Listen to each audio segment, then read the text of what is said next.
হযরত মূসা আলাইহিস সালামের যুগে এক সন্ত্রাসী এলাকায় খুব ত্রাস সৃষ্টি করত, লোকেরা অশান্তিতে ভুগছিল। হযরত মূসা আলাইহিস সালামের কাছে আরজ করলো, হে আল্লাহর নবীর পয়গম্বর, এই সন্ত্রাসীর জ্বালায় আমরা তটস্থ, ভীত, সন্ত্রস্ত, আতঙ্কিত, শঙ্কিত, চিন্তিত থাকি। কি করা যায়, কি করে যায়? এই সন্ত্রাসীকে আমরা বেঁধে জঙ্গলে ফেলে দিয়ে আসবো, আপনি অনুমতি যদি দেন। আল্লাহর পয়গম্বর মূসা আলাইহিস সালাম অনুমতি দিয়ে দিলেন।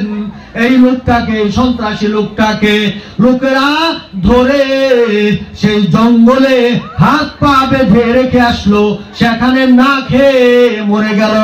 কিছুদিন পর আল্লাহ পাক আদেশ করলেন, ও পয়গম্বর মূসা, আমার এক ওলি, আমার এক দুষ্ট ওই জঙ্গলে আছে, তার জানাজা তোমাকে পড়াতে হবে। হযরত মূসা আলাইহিস সালাম জঙ্গলে গিয়ে দেখেন ওই সন্ত্রাসীর লাশ। কি ব্যাপার, কি ব্যাপার, কি ব্যাপার? সে তো সন্ত্রাসী ছিল, সে ছিল পাপিষ্ঠ, সে ছিল অত্যাচারী, জালেম। কিভাবে সে তোমার দুষ্ট হলো বুঝলাম না।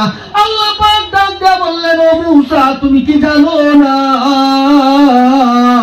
আমি যে গাফফার, আমি যে রহমান? এই লোকটা ছিল সন্ত্রাসী, এই লোকটা ছিল জালিম, এই লোকটা ছিল এলাকার সবচেয়ে বড় ত্রাস।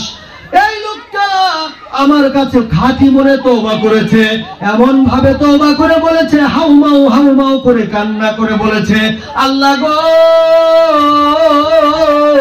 আমি অন্যায় করেছি, আমি জুলুম করেছি, কিন্তু আমার আলো বাতাস তুমি বন্ধ করে দাও নাই, আমার অক্সিজেন বন্ধ করে দাও নাই, আমার খাবার দাবার বন্ধ করে দাও নাই, আমার শরীর সুস্থ রেখেছো, হাত পা সবকিছু ঠিকঠাক রেখেছো। আল্লাহ গো, তোমার নিয়ামত শুকরিয়া আদায় করতে পারবো না, আমি তো আর অন্যায় করতে পারবো না, আমি সওয়াবের কাজও করতে পারবো না।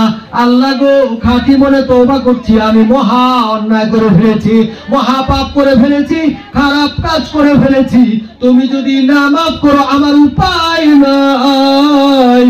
ও আল্লাহ, তুমি আমাকে ক্ষমা করে দাও। আল্লাহ নবী, বিশ্ব নবী সাল্লাল্লাহু আলাইহি ওয়াসাল্লাম বলেন, আত্তাইবু মিনাজ যামবি কামাল্লা যামবালা। তওবাকারী ব্যক্তি ওই ব্যক্তির মতো যার একটা গুনাহ নাই, মাসুম হয়ে যায়। সুবহানাল্লাহ।